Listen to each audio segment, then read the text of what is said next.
and welcome to Quays News with me, Francesca Eagleton. And me, Martin Griffiths. Firstly, some breaking news. 2 people have reportedly been shot outside the Houses of Parliament. According to witnesses, loud crashes have been heard outside the building and people are being treated for injuries. Parliament is in lockdown and we will have more updates on Quays News later on.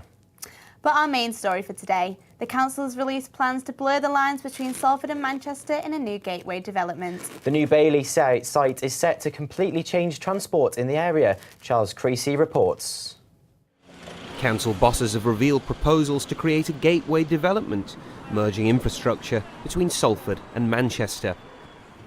The plan aims to improve transport links across the region. The £650 million project will see thousands of new homes, commercial space and, according to the council, jobs. But one local businessman thinks a new interchange, wider pavements, a new taxi rank and central square might all be at his expense.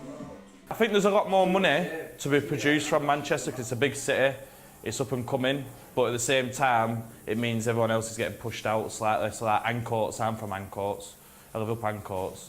And that 10 years ago, same again, that used to be very, you know, how it was, and now it's going up and up in price. So it is important that Manchester and Salford cooperate on this new Bailey Gateway because it's going to provide lots of jobs, hotels, business space, and more importantly from my point of view, it's a massive transport corridor because this is a bus corridor as well as being a rail corridor, and of course in the future we have plans for Metrolink as well. The council is also looking to improve junctions and connections to spinning fields.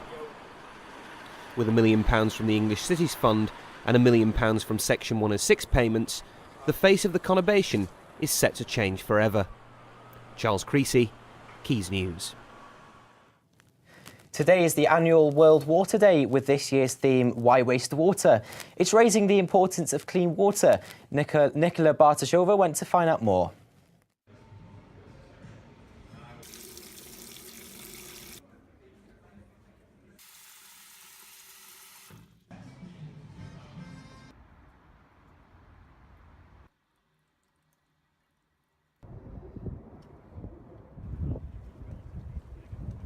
I'm really excited about World Water Day because it raises awareness that there's parts of our planet that don't have enough life. Water is life. When I was in Compassion, they were taking us around some of the projects, and before we stepped foot into one of the Compassion sponsored projects, we walked down a high street and there was a dead dog in the road right in front of where the tomatoes and the cucumbers and the apples and oranges was, and immediately I thought, this is a hygiene issue. How are they going to keep it clean? And one of the things that raising awareness about water does, it helps you realize it's not just for drinking water or showering water, it's for cleaning things, cleaning the streets, cleaning the produce. And I believe that as we begin to help these countries develop the systems that they need in order to have fresh, clean water, we're literally bringing life to them. So I love World Water Day. I love the fact that it raises awareness. It also gives people ideas, creative ideas, of what they can do to help to tackle this issue of no water.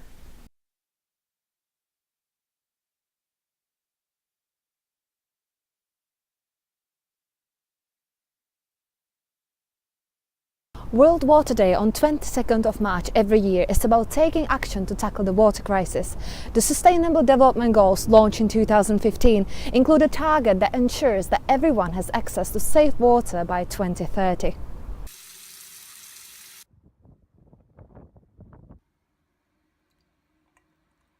So we basically add £1 to all of our bills, and then it's optional for guests to pay it or not. It started at the beginning of March and it's going to finish at the end of March, so we're running it for the full month.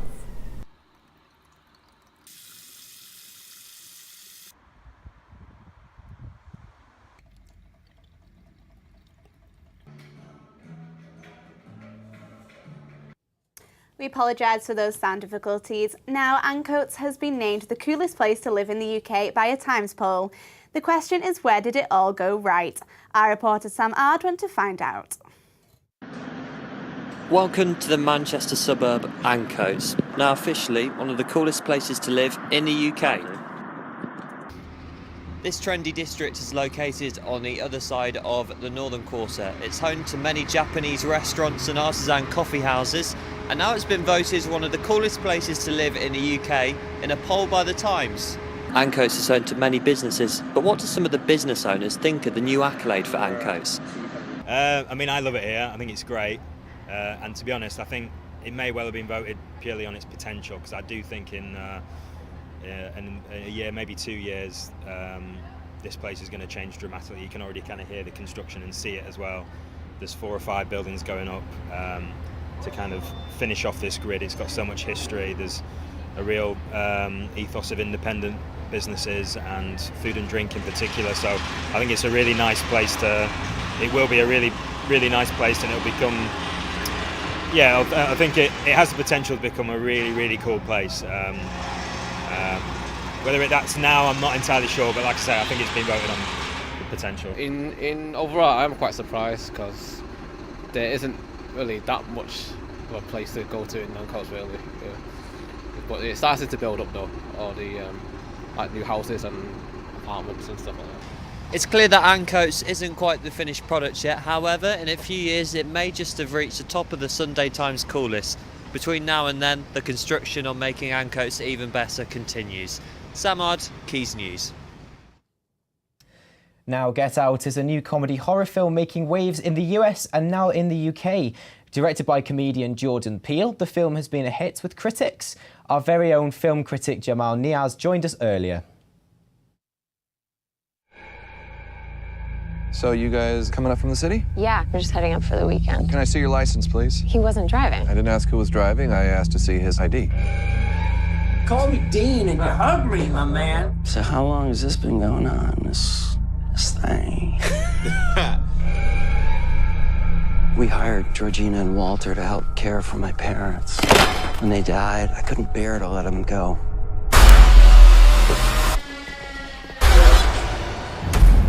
Do you smoke in front of my daughter? I'm gonna quit. She'd take care of that for you. How? Hypnosis.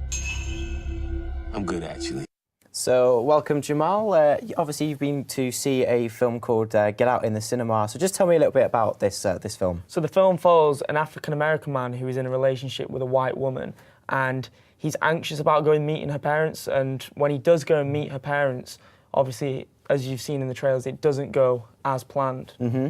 And just another note in that, obviously the film's horror aspects come from the racial tension that is in America, in Donald Trump's America at the moment. So it's a very, very relevant film. Mm-hmm. And it's made by a comedian. So is it funny? Is it scary? How would you sort of describe the film itself? Well, I think a key point here is that all great horror films need comedy to fragment the intensity throughout the film. So when your audience is feeling on edge, they're brought back down to earth with the comedy, and then they hit with the intense horror again. So it worked really well, and a lot of people going into the film were a bit anxious as to whether a comedic actor could direct a horror film. But what we've got to bear in mind is that it's made from a widely known production company in the genre, Blumhouse Productions, who've made the Paranormal Activity films, Insidious, Conjuring, Sinister. So I had a lot of faith in them that they'd made the right decision, and they did. So in terms of like the mix between horror and comedy, do you reckon it's balanced, or do you reckon there's more horror, more comedy? It's definitely more of a horror film. I wouldn't class it as a horror comedy. Like I said, all great horror films need some comic relief to ease the tension, but make no mistake about it, I wouldn't label it an outright horror, but more of a thriller. Definitely more of a thriller, yeah. More of a thriller. And in terms of all of the other cinema films at the moment, how does it sort of stack up between them? For me, I walked out of the cinema, I have an amazing time. I'm a big horror fan. I'd say the only films which compare or maybe exceed it are Logan, which is out right now, which is amazing, and James McAvoy's Split, which is also incredible. Yeah. Mm-hmm. And in terms of the overall cinema experience for yourself, how was it for you? Yeah, the acting was incredible by the two leads, and the family were really, really sinister, made you feel on edge. Like the film is, there's no real jump scares in the film, but just your body's tensed up watching it. It's a film that makes you feel really uneasy, and something that adds on that is the soundtrack in the film. It's absolutely incredible. Yeah, it also includes Childish Gambino's new song Redbone, which I love, so that's always great. And in terms of the horror sort of styling itself, is it sort of psychological, is it gory? Would you sort of recommend it for people who like violence or blood? Would you, what type of horror? Yeah, because I thought it was going to be mainly a psychological horror, but I don't want to reveal anything, but as the film unfolds, a lot of violence ensues, and I was surprised at that. But I love gore in horror films, so I was happy with both of those. Well, it sounds like a brilliant film and one that I'll be going to see very, very soon. Now, every year the BBC hosts their annual School News Report Day, and this year I went along to Ermston Grammar to have a look. I'm Rachel, welcome to BBC School Report here at Ermston Grammar. Hi, I'm Lewis, and here are your top headlines for today. Last Thursday was the 11th annual BBC School Report Newsday, where over 900 secondary schools up and down the UK got a hands-on experience of what a newsday is really like, by working alongside professionals to produce their very own news reports. I think they'll get the opportunity to work with one another because they aren't necessarily all in the same class or even in the same year group, and they've also had the opportunity to work with lots of adults from the real world, adults that they don't normally get to work with, and I think that's a great opportunity. Obviously journalistic skills, broadcasting skills, and all of the things that they need to know in order to make a really good article for broadcast on television or just perhaps to print on our school website. Quays News' very own students also went along for the day to give a hand at helping the children to film vox pops, packages and piece to cameras. The children also discussed what the benefits of the School Report Day have been and how they hope it will influence their future. Trip was announced in December and it sounded really fun. It's like something I want to do on my own. I wanted to do it because it's like a good experience and it's something I want to do when I'm older. I think that doing School Report Day will help me to choose what I want to do in the future and help me with my GCSE choices. Well, I think I like to be a journalist because I do like writing and I love English, and also I do like law as well, so if I could like do something in both of them, then that would be good.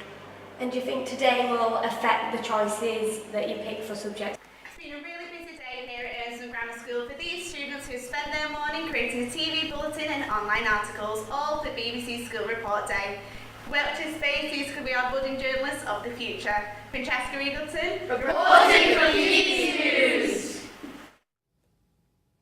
Now, St Patrick's Day came to Manchester with its very own Irish festival on Friday, and we went to have a look at the events.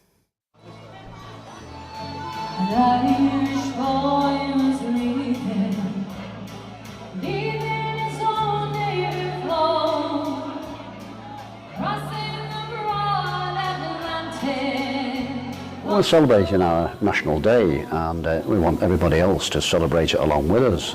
You know what the Irish are like, we like a good party, so why not? Cheers! I'll say so, it's in Manchester, it's in the top 5 events in the city in the year, and if it's taken over the whole 10 days of the festival, it's possibly top 2.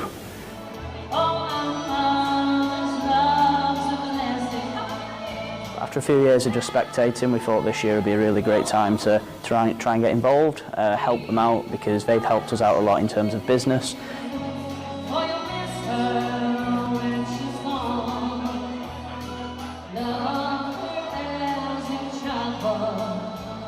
Honestly, it is much better. The views are brilliant, you've got a nice pint of Guinness and some good music.